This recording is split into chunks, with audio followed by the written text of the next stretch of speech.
Hey, sixth grade, so when you get to a point around here where you have glued your pumpkins that are cut out onto your background, you're ready for the very last step of this project, which is to add the little details to make it your own. So at the back of the room, I'm gonna have a lot of paper scraps and drawing utensils like oil pastels and crayons for you to choose from to add that personality to your piece. So already what I've done is I added a little bit of a coil coming from, or a little vine coming from my pumpkin. But I also wanted to add just a couple of things from paper. I have quite a few paper scraps you can see up here that I went ahead and cut out a few things from. For example, I'm gonna make my bottom pumpkin a jack-o'-lantern, but what you wanna do with your pumpkins and your background is completely up to you.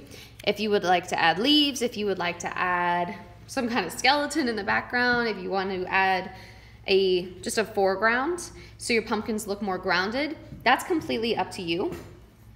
My advice to you would be to cut out whatever it is that you want to add and then place it onto your work. I have a few leaves I wanted to add as well.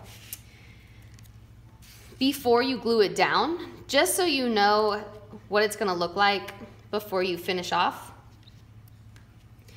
I would definitely say less is more for the details. If you think you're going a little too crazy, you might want to stop and just go ahead and turn it in. But you will have today and tomorrow to work on these details.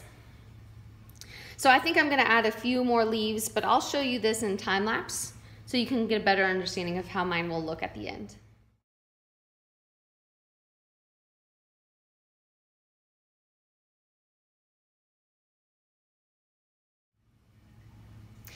So now you have a pretty good understanding of how you're going to create details with just scrap paper and a few oil pastels or crayons.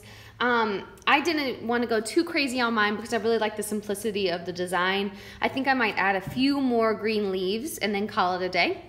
When you're finishing up your work, just remember to put your signature on the bottom right-hand corner. And you also want to put your first and last name on the back of your watercolor paper, just so I know who it is when we are grading.